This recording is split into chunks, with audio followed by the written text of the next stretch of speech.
こんにちは。聖霊真珠の春日部紬です。特に意図したわけではないですが、レジェンズ月間となっております。青が出なくてマリガンしてほぼ同じハンド渡されましたが、今度はオキナが出そうなのでキープですかね。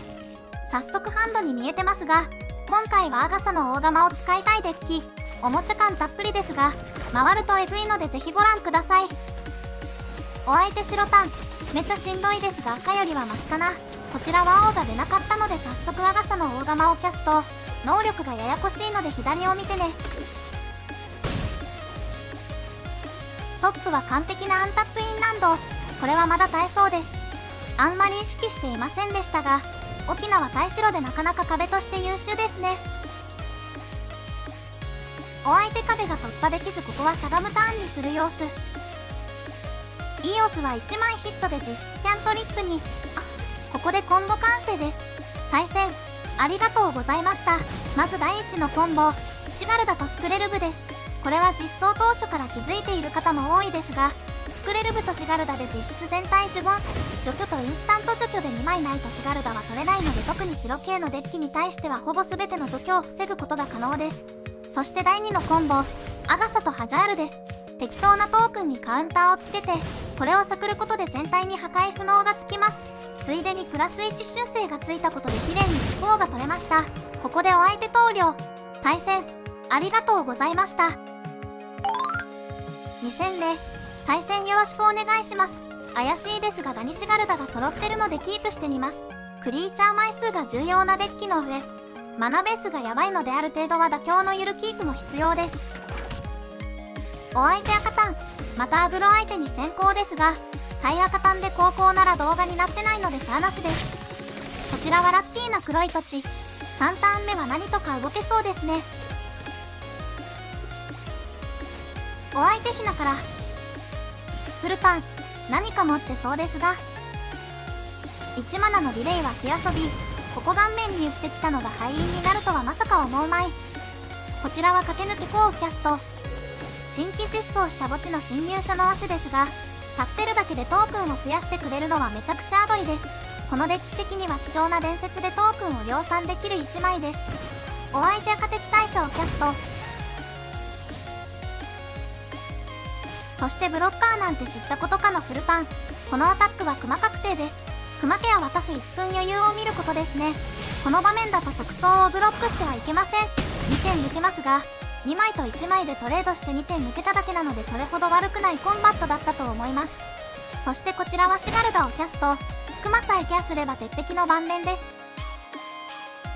お相手セットランドからここを相手チョークをしてますが、悩むってことは多分何もないってことです。クマあれば迷わずフルパンできますし。そしてそのままエンド。こちらのラスト1枚のスペルはさらに赤単絶望の1枚。4マナでネズミ食べる方のサリアをキャスト。空の方は熊絡みの駆け引きするのも面倒なので殴り始めてしまいます。お相手はセットランドでエンド。特に何もなさそう。こちらはトップからハジャールキャスト。もうシガルダは落ちませんね。ここヒナ落とすのが安全ルートかもしれませんが、もう面倒なので行っちゃいます。地上のブロッカーをどかしてサリアでネズミを食べて1ドロー。リトラブの能力でお相手のクリーチャーはタップで出るので、残りハンド3枚で9点削れなければ次のターンこちらが勝ちます。ここでお相手投了。対戦ありがとうございました。3戦目、対戦よろしくお願いします。これはキープですね。このデッキで一番マナベースを歪めている原因になっているのはこのハジャールなのですが、いろいろ言い訳もあるので解説は後でします。お相手執念の特目、これはスタックで自身を探ります。出来事カードはフズルと墓地に落ちるので間違えないようにいきたいところ。こちらは釜からキャストします。コンボ優先なのもあるけど次ターン駆け抜け公への特目対策にもなります。お相手嫌な感じのエスパーからのオモンペットへの進行をキャスト。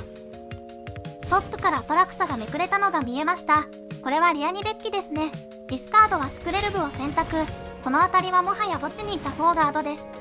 こちらは駆け抜け4をキャスト。戦闘前にネズミトークンが出て墓地を追放します。暗視はお相手から見たら墓地に親を殺された人に映ってるかもしれません。お相手はイニストラードへ進行。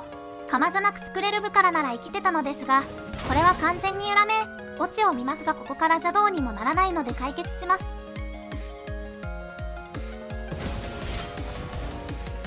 エンドに釜でスクレル部を追放してネズミにカウンターを乗せます。これで捨てたスクレル部が戦場に戻ってきました。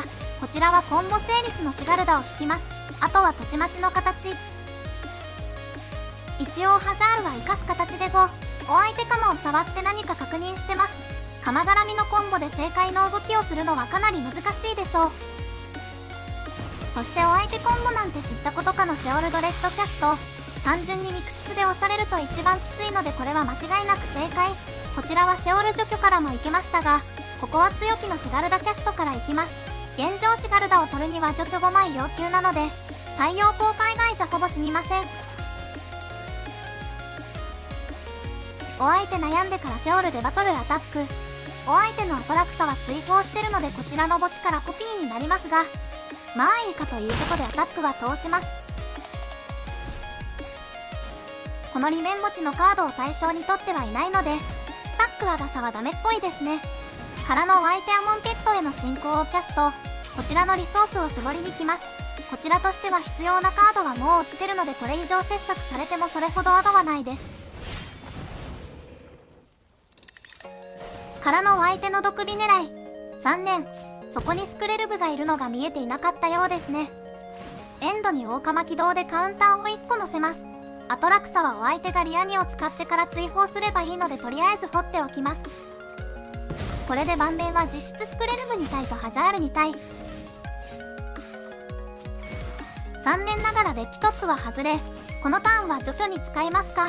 前のターンアモンケットへの進行でハジャールコピーされたらまあまあヤバかった説はあります。シガルダはアタックして、あとは構えたふりしてエンドです。お相手トルバダイの進行をキャスト。ここちゃんとテキスト確認。墓地のカードを対象とすると書いてあったら通して OK です。対象に取っている場合は、ここで優先権が渡るので、このタイミングで追放します。最近は対象を取らないリアにもままあるので、テキストチェックは大事です。とここでお相手投了。対戦ありがとうございました。完全なる相性差でした。最後は BO さんの3本目。対戦よろしくお願いします。お相手はグルール装備品デッキ。高校3ターン目でようやくブロッカーが出るのはヤバすぎますが、妥協のピークです。返すのはアンタップインだけど色がかすってナヤオブロランドで。お相手即走からスタート。順調な滑り出し。こちらタップインはさすがにヤバい。マナベースは要改善です。からのお相手超食い。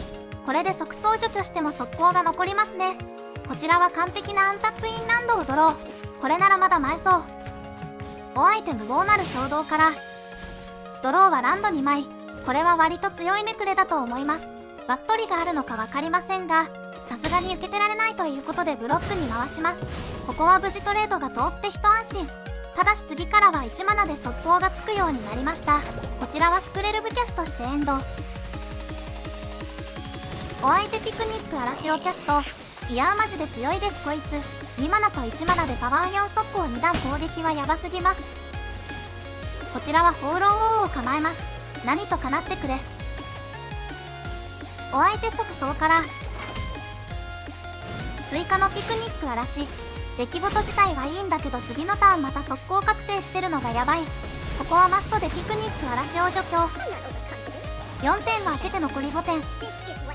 ここ色マナでない事故は結構あるのでよく確認。そして満を持して登場。滑るものジョダ。欲しい伝説なのに4戦目にして初登場です。次のターンピクニック嵐は受けられないのでフォーロー王はマイナスして退場です。お相手的にはこのターンに侍を取れたらまだ全然ある場面。連の決意はクリーチャー2枚。これは許されそう。そしてピクニック嵐。長所食いで速攻がついてパワー42段攻撃。いやこの動きめっちゃ強いですね。しかしこのターン耐えたということはジョダーが回り始めるということです。駆け抜け高キャストもいいですが、トップ土地なら竹沼で4マナ帯を回収しても良さそう。フォーロー王の受け入れを残して竹沼根力。めくれが豪華すぎて悩みますね。呪文系をケアするならサリアだし、トランプルをケアするならフォーロー王って感じ。マココはエイガンジを食べる方のサリアかな。そしてジョダーの続賞でのオマルサリアも出てきました。これなら2段攻撃はなんとかなるかな。スクレル部は感知して。お相手ここで投了。対戦ありがとうございました。ということで鎌伝説でした。アガサの魂の大釜というカードは墓地のクリーチャーを追放して、カウンターを乗せたクリーチャーは追放したクリーチャーの起動型能力を持つという能力を持ちます。これによって大体この当たりのカードを釜で追放して各クリーチャーに起動能力を与えていこうというデッキです。ハジャールの柵って全体に破壊不能をつける能力は強力ですが、これを伝説クリーチャーにつけてもただの1対1交換になってしまう可能性大です。なので犠牲担当はトークンにやってもらいましょう。これでデッキ完成です。このコンボによって毎ターンハジャールであり、スクレル部であり、ローナであり、ネズミであるトークンが増え続けるわけです。4マナ帯についてはスクレル部と非常に相性がいいシガルだと肉質で負けないためのサリアを採用。フィニッシャーはいつものジョダー、レジェハゾという感じですね。さて、おもちゃデッキに里い方ならお気づきかもしれませんが、このデッキ、普通にエスパーカラーで組めます。しかも多分こっちの方が強いです。じゃあなぜあえて 5C で組もうとしたかというと、エスパーレジェンズは完成されすぎていて釜を入れると明らかに弱くなるのが分かりきっていて悲しいからです。特に2マナ帯のエースであるデニックとカマとのアンチシナジーは無視できるレベルじゃないですしね。ちなみにこのデッキのサイドにデニックが入っていますが、これは釜で遊んでる場合じゃない赤ターンアグロとかに対して釜全抜きして代わりに入れるために入っています。後突っ込みが入りそうなところだと、欲しいにしてもなぜこっちじゃなくてハジャール優先なのかってところですかね。ジリーナに関しては肉体が弱いのが問題です。2マナに2のボディは最近増えてきた白タンの攻撃を一切止めてくれないので釜で遊んでる場合じゃなくなります。デッキの説明はこんなところです。さて、このデッキの強さですが、強くはないですが悲観するほど弱くもないです。ラダーでギリギリ五分五分といったところです。サイドカードがそんなに強くないので B を1でやる方が無難かもしれません。釜でガチャガチャして遊ぶ感じはおもちゃ好きにはたまらないので、カードが揃ってたらぜひお試しください。ちなみにアガサの最大の問題点は肉を提供してくれないところですね。野菜鍋です。以上です。いつもコメント、いいね、広告、高評価等ありがとうございます。チャンネル登録や X フォローもよろしくお願いします。反応もらえると励みになります。それではまた次回の動画でお会いしましょう。バイバイ。